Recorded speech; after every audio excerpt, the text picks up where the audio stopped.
Next section here is really important, one you'll probably need to refer to a couple of times throughout your career as a student. It's on the daily clinical activity logs. So for this, we're going to be using the emsportal.sinclair.edu site. This is where you can go in and check your progress reports, and you do that each semester. Your feedback from your faculty, your program chair, and the medical director. And you can look at your lab forms, each of your individual forms, and you can also look at these daily clinical logs that you've entered.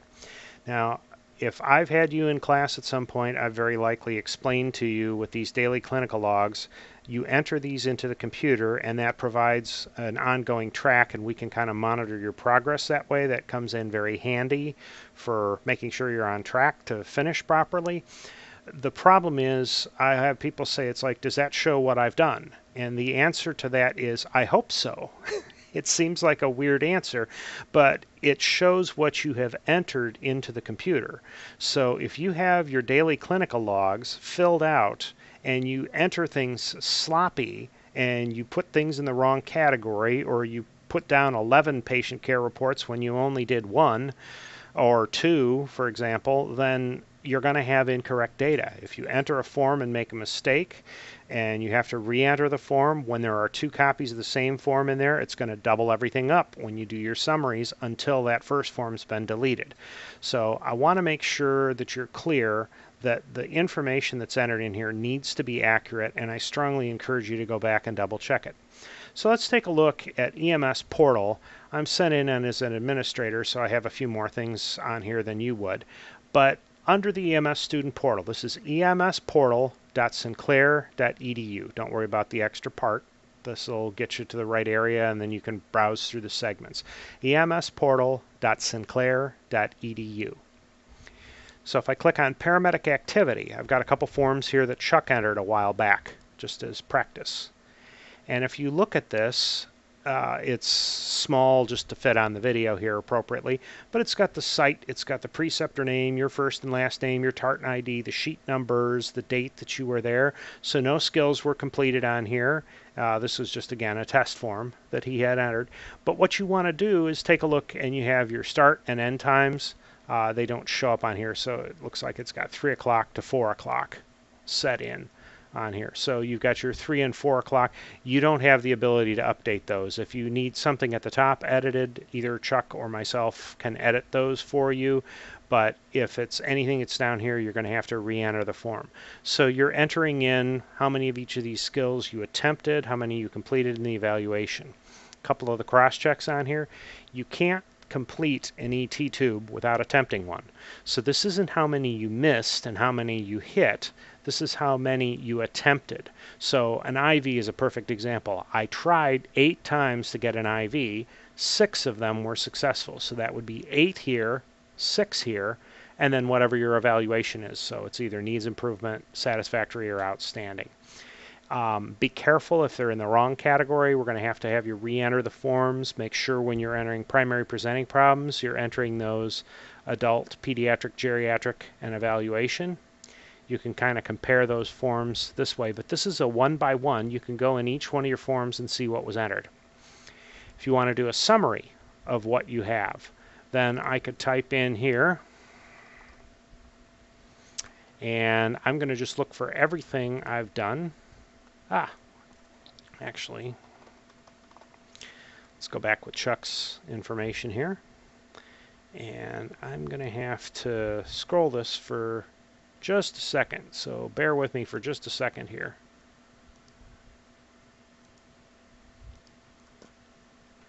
Had to resize in order to get that to fit. It's goofiness of the video.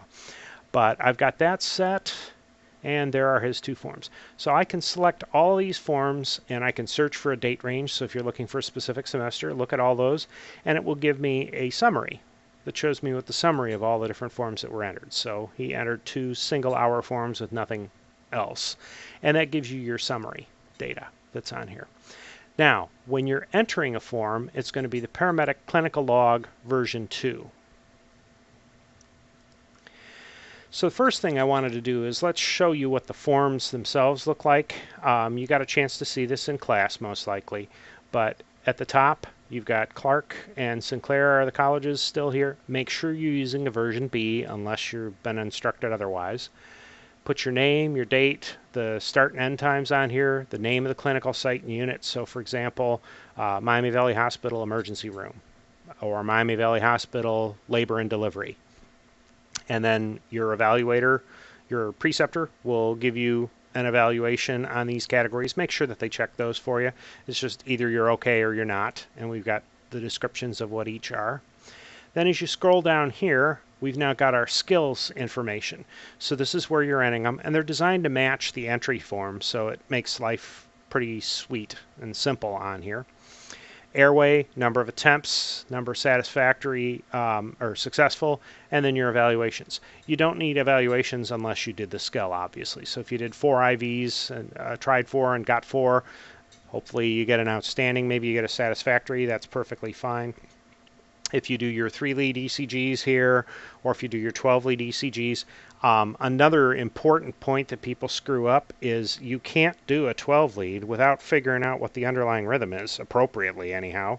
So if you have a 12-lead, you should have a 3-lead as well for that particular patient. And when you come down to your patient assessments, you'll have one per patient. They fit into one of these age categories, and only one of these age categories. There's room for the preceptor to leave comments on here, and then your student self-evaluation of the day goes at the bottom. That you'll do at the end of the day. Now, when people are filling these out, they want to go in and start putting the little hash marks, the little check marks, and so forth along here. That isn't a great idea because this gets very, very cumbersome, very kludgy, and difficult to read quickly.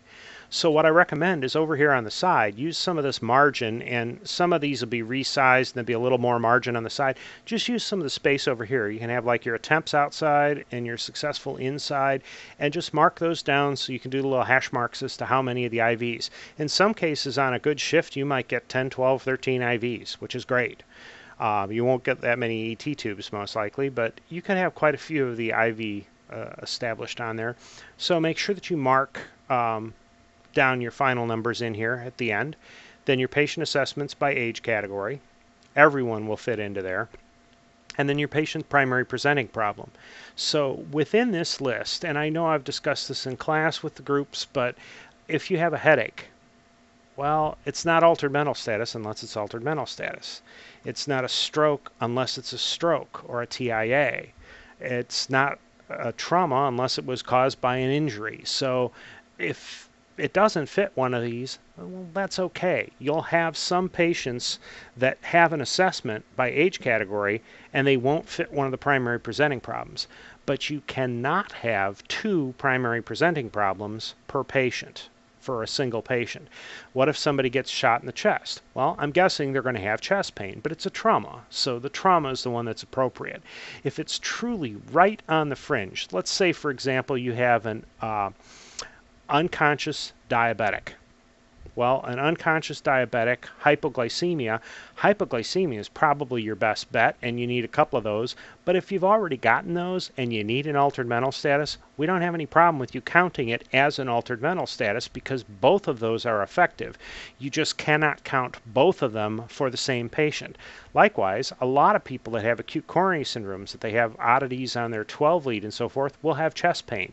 So you can use some of these for the category that best fits the description, but 1, it has to be truly viable for that particular condition, and 2, you can only use 1 primary problem per patient. You're going to need to type or write in the number of patient care reports that you created. Those are the assessment forms. I'll show you those in a second. And then how many female and how many male patients. I'm well aware, and we've discussed this in class, that there are more than 2 categories nowadays, and that's perfectly fine. It's whatever the patient identifies as is fine, and if you're in doubt, or if somebody identifies as fluid gender or non-binary or something of that sort, pick one. Whichever one seems most appropriate. But the number of female plus male patients has to identically match the number of patient assessments by age categories. You can't have an other or nothing that's listed in here, so be careful with that. If you're doing the field clinical, the ambulance experience, a couple things on here.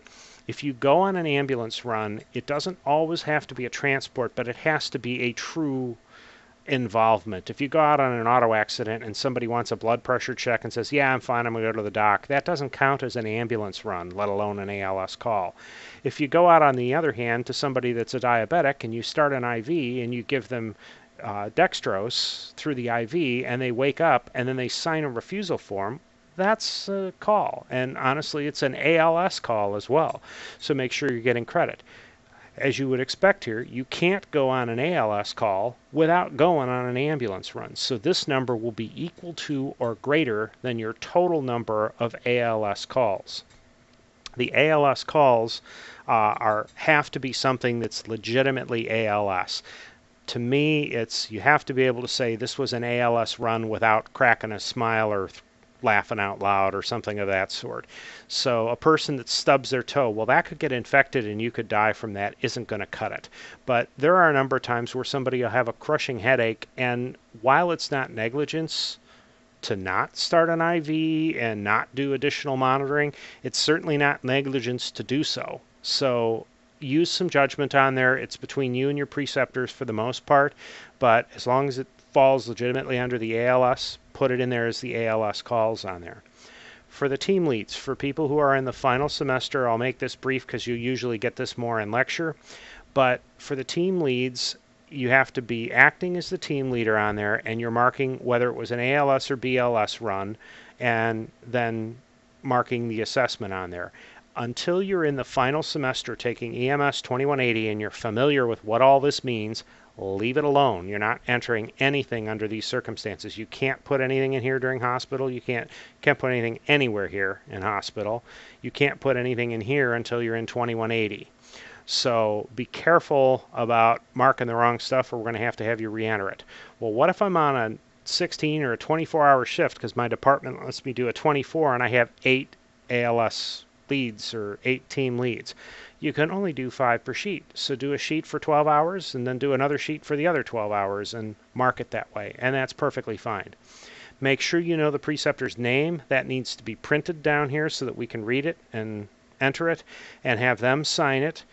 One thing to have them notice is the clinical activity is accurate and the student was never essential or minimum staffing during this clinical shift, and you're going to get your sheet number. So that's going to come important while we're entering these forms. Real quick, let me show you how to enter those forms, and we're getting close to the end of this segment. So if I come down here to Paramedic Clinical Log version 2, and just to show you where that was because it was kind of quick, under clinical forms you got your activity, the individual sheets, then the summary, and then you got log and log version 2. Version B is version 2, so that is one and the same. You'll find if you try to go to the clinical log, it's going to come out a little bit weird, and you're not going to have the categories you need. So your sheet number here, I just talked about that, so the sheet number for this one was 5601. So 5601 is what you're going to enter into this box.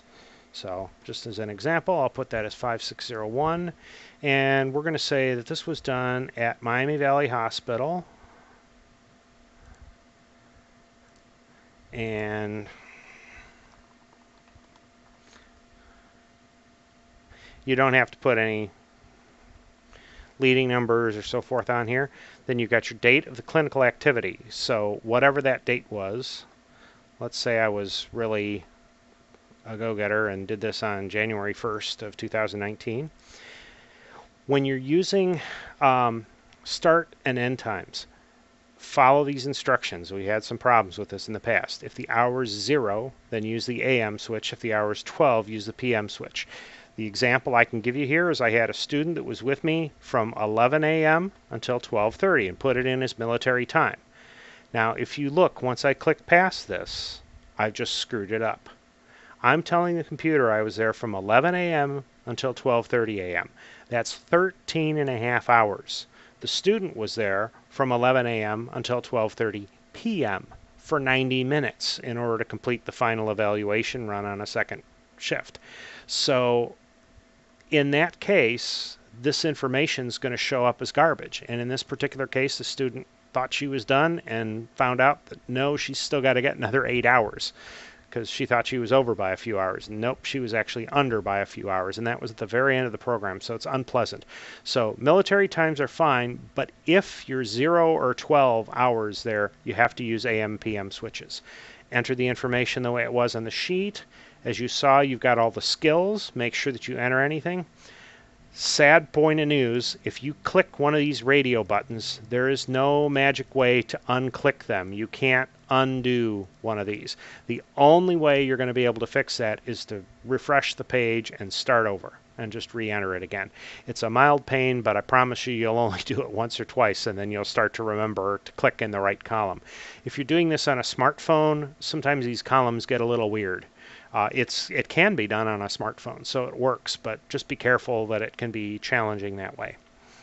Then enter your patient assessment age categories on here, and you want an evaluation for everything. You have a number here. If it's 0, you don't want an evaluation for it.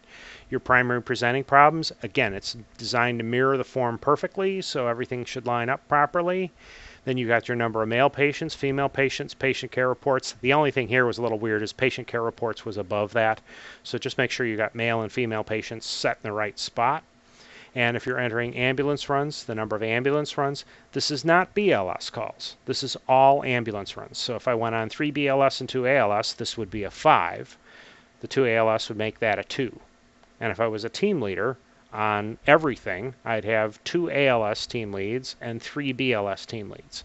Now, it's up to your form. We won't know which was the ALS and which was the BLS, but it will tell us if you have needs improvement on any of our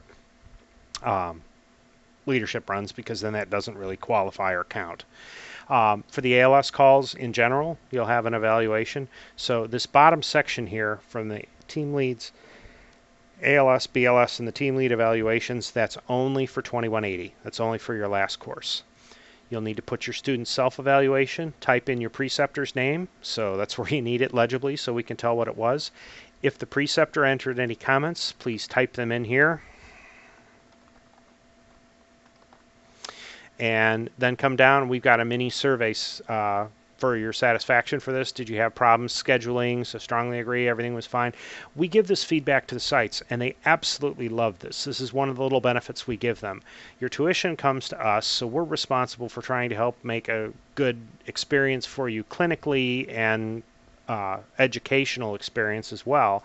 But the sites gain from getting some comments and feedback. So if you've got any good or bad comments, let us know. If you've got anything that's really significantly good or really significantly bad, then contact me as the clinical coordinator or your clinical instructor, or Chuck as program chair, and we'll make sure that the sites are made aware of what those are. But that's the process for filling out and for entering your daily clinical activity logs. If you have questions, talk to your clinical instructors or your lecture instructor.